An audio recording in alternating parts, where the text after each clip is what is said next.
नमस्कार, मैं डॉक्टर रवि गोड से पेंसिल्वेनिया से लोकमत के हिंदी ऑडियंस के लिए।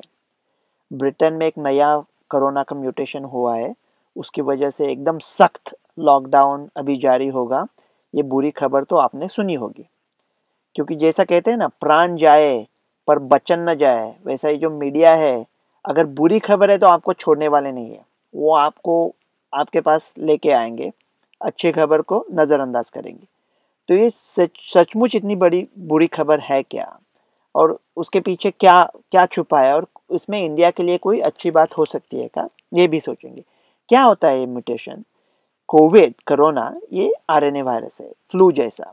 वो उसमें थोड़ा बदलाव आ सकता है, लेकिन हम लोग जब बदलाव बोलते हैं तो इतना बड़े पैमाने पे बदलाव नहीं आता, थोड़ा बदलाव आता है।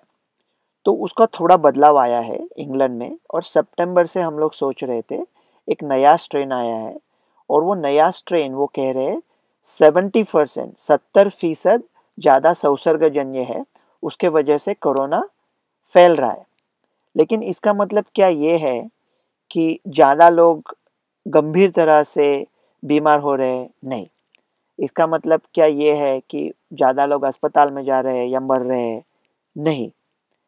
तो और सबसे बड़ा सवाल जो आपके मन में होना चाहिए, और वो मैं कतरा रहा हूँ उसको दोहराने को भी, सोचने को भी मुझे डर लग रहा है, कि अगर इसमें म्यूटेशन हुआ है और इतना बदलाव आया है, तो क्या ये हम लोग वैक्सीन आज ले रहे हैं वो ये म्यूटेशन के म्यूटेटेड वायरस के ऊपर काम करेगी? ये तो बहुत डरावना सवाल है। और जो दुनिया के जो जाने माने विशेषज्ञ हैं, उनको लग रहा था कि अभी वो ख़त्म हो गए। मतलब देखो, ये लोग कौन लोग हैं? अगर शोले की बात की तो ये लोग जैसे ए.के. हंगल, वो स्टेशन मास्टर, ऐसे सब लोग हैं। सडनली उनको बहुत इंपॉर्टेंस आया था, और अभी कोरोना तो ख़त्म हो रहा था वैक्सीन के वजह से। अभी ये सब लोग आएंगे और डंके की चोटी पे आप सबको कहेंगे कि नहीं नहीं, अभी ये वायरस तो म्यूटेट हो गया, शायद वैक्सीन नहीं चलेगी, अब तो वापस महामारी, वापस लॉकडाउन, 2-3 साल कुछ देखना नहीं। ये अभी डराना चालू करेंगे। देखो, ये वायरस म्यूटेट होता है, लेकिन उसका जो स्पाइक प्रोटीन होता है उसके ऊपर कैप होती है, उसके वजह से वो कोरोना जैसे लगता है। लेकिन वो जो मेन स्पाइक प्रोटीन होता है उसमें इतना बदलाव नहीं आता। मैं पहले भी कह चुका हूँ कि अगर ये कोविड नकुल है तो उसका सहदेव हो सकता है, नकुल का दुशासन नहीं होता, इतना बड़ा बदलाव नहीं आता। तो मेरे ख्याल से अभी भी वैक्सीन चलेगी, शायद 95% नहीं, 94% चलेगी, लेकिन वैक्सीन डेफिनेटली चलेगी। तो अभी ये सोचना नहीं है। तो और दूसरी बात क्या है, इंग्लैंड में जो सडनली हो रहा है, ऐसा भी हो सकता है कि यह नया म्यूटेशन नहीं हो शायद, और नया म्यूटेशन वाले वायरस से कुछ सुपर स्प्रेडेंट्स इवेंट्स आए हो, इसलिए अभी ऐसा लग रहा है कि ये नया म्यूटेशन फैल रहा है, और इंग्लैंड में ऑलरेडी नया म्यूटेशन आ चुका है। देखो, अगर इंग्लैंड में आता है तो बाकी जगह पे भी फैल सकता है। बेल्जियम ने आज ही यूरो यूरोस्टार ट्रेन बंद कर दिए, और इंग्लैंड के फ्लाइट्स भी बंद कर दिए 24 घंटे के लिए। और बेल्जियम ने ऐसा किया है, सोचो, पहले विश्व युद्ध में बेल्जियम ने इंग्लैंड की बड़ी सहायता की थी। दूसरे विश्व युद्ध में आप सोच भी नहीं सकते, वो एक सीन था किशोर कुमार के मूवी में, किशोर कुमार और प्राण की लड़ाई चल रही है एयरप्लेन में, और किशोर कुमार प्राण से कह जाता है, चाचा आप कूद जाओ, मैं लटका रहता हूँ। वैसा दूसरे विश्व युद्ध में इंग्लैंड ने बेल्जियम को कहा था, आप जर्मनों के नीचे मर जाओ और हम लोग हमारी फौज डंकर से निकाल लेंगे। सो इतना बलिदान दिया था बेल्जियम ने। अगर बेल्जियम भी इंग्लैंड को रोक रहा है वहां आने से, लेकिन मेरे ख्याल से अगर कोई भारतीय नागरिक है लंदन में और वो दिल्ली या बम्बई आना चाहता है, तो भारतीय गवर्नमेंट उसे कैसे रोक सकती है? तो अगर इंग्लैंड में म्यूटेशन आया भी है तो दुनिया में फैल सकता है। लेकिन डरने की बात इसलिए नहीं है कि मेरे ख्याल से ये वैक्सीन उसके ऊपर फिर भी चलेगी, लेकिन इंडिया को ये सोचना है कि अभी हमारे तरह दूसरी लहर इतने प्रभाव से नहीं आई है। इसका मतलब क्या ये है कि लहर नहीं आएगी? ऐसा नहीं है, म्यूटेशन भी हो सकता है। तो जल्दी से जल्दी वैक्सीनेशन चालू करो।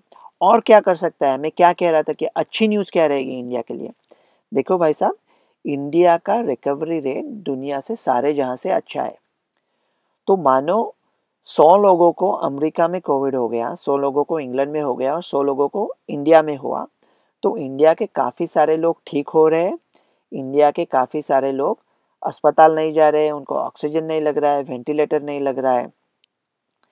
तो इसका मतलब ये है, अगर हमारे हाथ में कुछ नहीं है, हम कुछ नहीं कर सकते और सडनली 70% से संसर्ग बढ़ गया, तो इसका मतलब ये है, अगर 100 में से 170 भी नंबर हो गया, फिर भी वो सेम टाइप का वायरस है और उसको हॉस्पिटलाइजेशन, ऑक्सीजन या वेंटिलेटर नहीं लग रहा है, तो मरने दो ना, कौन सोच रहा है। इसका मतलब हम हर्ड इम्यूनिटी के तरफ 70% ज़्यादा देरी से भाग रहे हैं। देखो, हर्ड इम्यूनिटी को डिसीज से थ्रू लाना बड़ी मुश्किल बात है, लेकिन अगर दूसरा हाथ में कुछ नहीं है तो इसको ही सेलिब्रेट कर देंगे, इसको ही मान लेंगे कि दूसरा कुछ नहीं मिला तो इसको ही खुशी की खबर समझ लेंगे। और इंडिया क्या कर सकता है कि ये जो मोनोक्लोनल एंटीबॉडी है इलाई लिली और रेजेनरॉन के, वो अमेरिका में अभी कोई खरीद नहीं रहा है, क्योंकि अमेरिका को लग रहा है उसका वैक्सीनेशन बहुत जल्दी हो जाएगा, फिर कोरोना होगा ही नहीं, सीरियस होगा ही नहीं, फिर लगेगा नहीं उनको। तो इलाई लिली और रेजेनरॉन के जो अच्छे एंटीबॉडीज बनाए हैं वो जैसे पड़े हैं, उसको इंडिया में ला सकते हैं अभी एट रिस्क, उसको अप्रूवल दे के जो भी थोड़े लोगों को इंडिया में सीरियस कोरोना होने की संभाव्यता है, वो हाई रिस्क है, उनको खटाखट ये मोनोक्लोनल इलाई लिली और रीजेनरॉन दे के उनको बरामद करेंगे, तो फिर ये महामारी खत्म हो गए, बाकी किस चीज़ की ज़रूरत ही नहीं है। लेकिन अभी ये जल्दी करना चाहिए। हमको लगता है एक चाचा जी है, जग्गू चाचा है, वो हमको बड़ी समस्या आई है और वो हमको कुछ ज्ञान बांटेंगे, और हम लोग दोपहर में 2 घंटा उनकी राह देख रहे हैं, और 2 घंटे के बाद जग्गू चाचा कहते हैं, अरे भैया जरा फैन जलाना। फैन क्या? जलाना नहीं, फैन चलाना। जग्गू काका सो गए थे, आपको लग रहा था वो सोच रहे थे, वो सोच नहीं रहे थे, वो सो गए। अभी इंडियन गवर्नमेंट को भी इस नींद से क्विकली उठकर ये मोनोक्लोनल को अप्रूवल देना पड़ेगा, क्योंकि हम लोग क्या कह रहे हैं ना, हम लोग हवा को दोष दे रहे हैं। हवा को क्यों दोष दे? अगर हमारे चिरागों में अगर तेल कम है तो यही हालात इब्तदा से रहे, लोग हमसे खफा खफा से रहे, बेवफा तो तुम कभी न थे, लेकिन ये भी सच है कि बेवफा से रहे। इन चिरागों में शायद तेल ही कम था, क्यों गिला फिर हमें हवा से रहे। जिंदगी की शराब मांगते हो, हमको देखो कि पी के प्यासे रहे। तो ये इंग्लैंड में म्यूटेशन आया है, इतनी डरने वाली बात नहीं है, उससे मॉर्टेलिटी नहीं बढ़ी है, हॉस्पिटलाइजेशन नहीं बढ़ा है, लेकिन संसर्ग बढ़ा है। अभी इंग्लैंड में ही है, शायद इंडिया में भी आ सकता है। डरने की बात नहीं, मोनोक्लोनल लेके आएंगे, शायद हर्ड इम्यूनिटी की तरफ जल्दी जाएंगे, और अभी सब छोड़ के वैक्सीन को जल्दी अप्रूवल दे दे भैया। डॉक्टर रवि गोड से, पेंसिल्वेनिया से।